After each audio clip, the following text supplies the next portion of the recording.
So I'm going to put some aloe vera gel on Benji's sore foot. What I use is I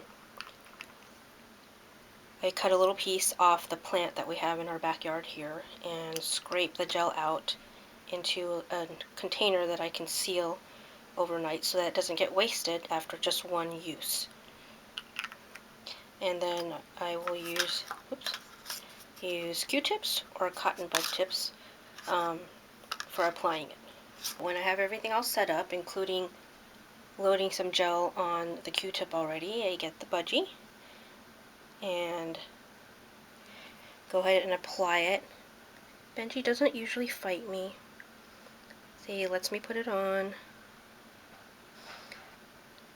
Remember not to squeeze the bird too hard, okay? Give him some breathing space.